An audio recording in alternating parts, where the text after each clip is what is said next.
Hello guys, welcome back to our channel. അപ്പോൾ നമ്മുടെ അടുത്ത വീഡിയോയിലേക്ക് സ്വാഗതം. ഇന്ന് നമ്മൾ നോക്കാൻ പോകുന്ന മൂവി തലൈവർ തമ്പി തലൈമയിൽ. നമ്മുടെ ജീവനായകനായ 2026 ഇറങ്ങിയ സിനിമയാണ്. ഇത് ഒരു തമിഴ് സിനിമയാണ്. ഇത് ഡയറക്ഷൻ എന്ന് പറയുന്നത് നിതീഷ് സഹദേവാണ്. ഇത് എഴുതിയിരിക്കുന്നത് സഞ്ജോ ജോസഫ്, നിതീഷ് സഹദേവ്, അനുരാജ് ഓബി.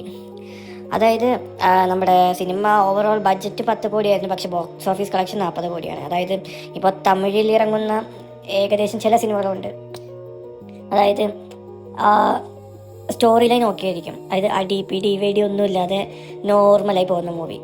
പക്ഷേ നമ്മുടെ തമിഴന്മാർക്ക് ആ മൂവി അധികം ദഹിക്കില്ല. പക്ഷെ നമ്മുടെ മലയാളി ഓഡിയൻസ് പറഞ്ഞു കഴിഞ്ഞാൽ നമുക്ക് എന്ത് കഥയാണെങ്കിലും, അതായത് ഏത് സിനിമയാണെങ്കിലും കഥ സൂപ്പറാണെങ്കിൽ നമ്മൾ ഏറ്റെടുക്കും.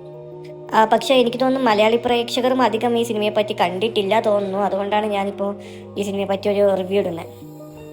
ഇപ്പോൾ നമ്മൾ നോക്കുകയാണെങ്കിൽ നമ്മുടെ കാർത്തിൻ്റെയും സിദ്ധാർത്ഥിൻ്റെയും 2024 ഇറങ്ങിയ മെയ്യഴകൻ, അതായത് നമ്മൾ മലയാളി പ്രേക്ഷകർ ഏറ്റെടുത്തൊരു മൂവിയാണത്. അതായത് ഒരു കറക്റ്റായിട്ടൊരു സ്റ്റോറി, ഒരു ലൈവ് സ്റ്റോറി പോണ പോലെ അങ്ങനെ പോകും. പക്ഷെ നമ്മുടെ തമിഴന്മാർക്ക് അങ്ങനത്തെ സ്റ്റോറി പിടിക്കില്ല. നമ്മുടെ ആൾ കുറച്ച് മസാല, ഇടി പിടി വെടി, പിന്നെ അതേപോലെ തന്നെ പാട്ട്, ഡാൻസ് അങ്ങനെയൊക്കെ ഉണ്ടെങ്കിൽ നമ്മുടെ തമിഴ് ഓഡിയൻസിന് മെയിനായിട്ട് അട്രാക്റ്റ് ആവുള്ളൂ. പക്ഷേ നമ്മൾ മലയാളി ഓഡിയൻസ് ഞാൻ ഓൾറെഡി പറഞ്ഞല്ലോ, നമുക്കൊരു നല്ലൊരു കഥ ഉണ്ടെങ്കിൽ നമ്മൾ ഏത് സിനിമയായാലും, അതിപ്പോൾ ഏത് ലോ ബഡ്ജറ്റ് മൂവി ആണെങ്കിലും ഏത് ഹൈ ബഡ്ജറ്റ് മൂവി ആണെങ്കിലും നമ്മൾ ഏത് ഡയറക്ടറാണെങ്കിലും പുതുമുഖ നടനാണെങ്കിൽ കൂടി നമ്മൾ ഏറ്റെടുക്കും. സോ ഇപ്പോൾ അങ്ങനെ ഒരു സജഷൻ പറയാവുന്നൊരു മൂവിയാണ് ഇത്, തലൈവർ തമ്പി തലൈമയിൽ.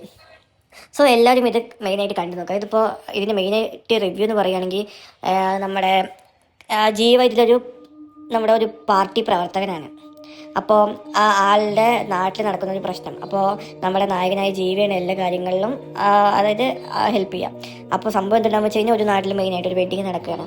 അപ്പോൾ വെഡ്ഡിങ് നടക്കുന്നതിൻ്റെ ഇടയിൽ തൊട്ടപ്പുറത്തെ വീട്ടിൽ, അതായത് ഇപ്പോൾ ഈ 2 വീട്ടുകാരും നല്ല ഒരു ടേംസിലല്ല, സോ തൊട്ടപ്പുറത്തെ വീട്ടിൽ ഒരു മരണം നടക്കും.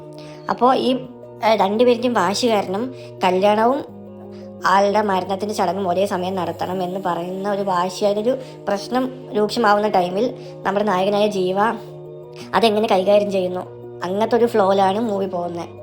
സോ മൂവിൻ്റെ തുടക്കം മുതൽ ഒടുക്കം വരെ ഇതന്നെയാണ്. അല്ലാതെ ഇപ്പോൾ നമ്മൾ ചില സിനിമകളിൽ കാണുന്ന പോലെ ഡേ 1 ഡേ 2, അതായത് അടുത്ത ഇയർ അടുത്ത വർഷം അങ്ങനെയൊന്നുമില്ല.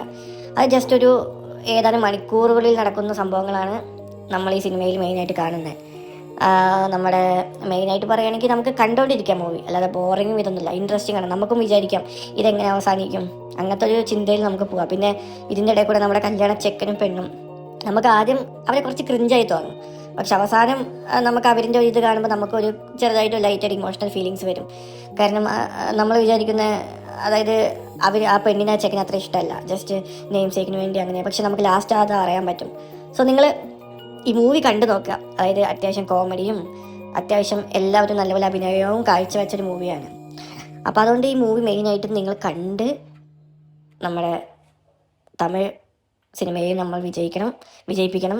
കാരണം നമുക്ക് മലയാളീസിന് സ്റ്റോറിയാണല്ലോ മെയിൻ. അപ്പോൾ ആ ഒരു ട്രാക്കിൽ പോകണോണ്ടാണ് ഞാൻ ഈ മൂവി സജസ്റ്റ് ചെയ്തത്. അപ്പോൾ നിങ്ങളെല്ലാവരും മൂവി കണ്ട് നമ്മുടെ വീഡിയോയിൽ തിരിച്ചു വന്ന് കമൻറ്റ് ചെയ്യണം. ഓക്കെ, അപ്പോൾ അടുത്തൊരു മൂവി ആയിട്ട് വരുമ്പോഴേക്കും നമുക്ക് വെയിറ്റ് ചെയ്യാം. എന്തായാലും സിനിമ കണ്ട് അഭിപ്രായം രേഖപ്പെടുത്തുക. Okay, like, share, subscribe.